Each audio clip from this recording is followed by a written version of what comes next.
শেরপুরের সীমান্তবর্তী গারো পাহাড়ে চলছে নির্বিচারে পাহাড় কেটে বালু ও পাথর উত্তোলন। পাহাড় খেকোদের দৌরাত্মে ধ্বংসের পথে শালবাগান। সম্প্রতি চক্রের একজন আটকের পর বন কর্মকর্তাদের উপর হামলার ঘটনা ঘটেছে। এরপর পুলিশের অভিযানে দুজন আটক হলেও ধরা ছোঁয়ার বাইরে চক্রের মূল হোতা। ফোটানোর ঝামেলা ছাড়াই নিরাপদ পানির জন্য ঘরে আনুন পিওরিট। কল করুন 16627। শালগজারির ঘন অরণ্যে দগদগে ক্ষত, বন ও পাহাড় খেকোদের কবলে পড়ে ধ্বংসের পথে শেরপুরের সীমান্তবর্তী গারো পাহাড়ের প্রাকৃতিক বনাঞ্চল। ঝিনাইগাতী ও নালিতাবাড়ী উপজেলার বেশ কয়েকটি পয়েন্টে নির্বিচারে পাহাড় কেটে অবৈধভাবে বালু ও পাথর উত্তোলন করছে একটি চক্র। স্থানীয়দের অভিযোগ, এই সিন্ডিকেট চালান রুমান, ফরহাদ ও সোহাগ।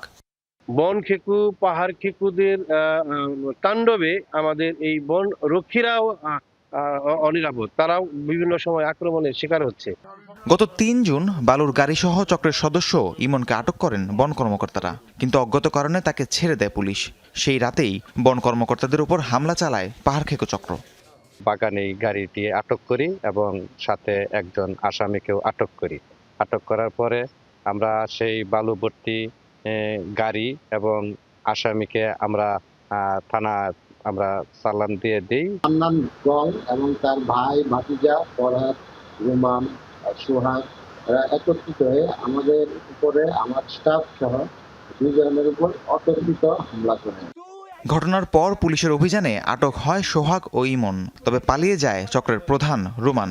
পেশাগত দায়িত্ব পালনকালে হামলার পর আতঙ্কে রয়েছেন বন কর্মকর্তারা। অবৈধ বালু উত্তোলনের ক্ষেত্রেও আমরা এটার যে বালু মহালের যে আইন আছে সেই আইনে আটক করে মামলা নিচ্ছি। প্রায় প্রতি মাসেই এখানে 3-4টা করে মামলা হয়। এখানে বন কর্মচারী যারা আছেন তাদের মধ্যে একটা আতঙ্ক বিরাজ করছে। এত বিশাল এলাকা, অপরাধপ্রবণ এলাকা মনিটর করা কিন্তু খুবই কষ্টকর। এরপরও তারা তাদের দায়িত্ব অত্যন্ত নিষ্ঠার সাথে পালন করে যাচ্ছে। গারো পাহাড়ের শালবাগান রক্ষায় বন ও পাহাড় খেকোদের চিহ্নিত করে আইনের আওতায় আনার দাবি সচেতন মহলের। রাহিম সারোয়ার, যমুনা নিউজ।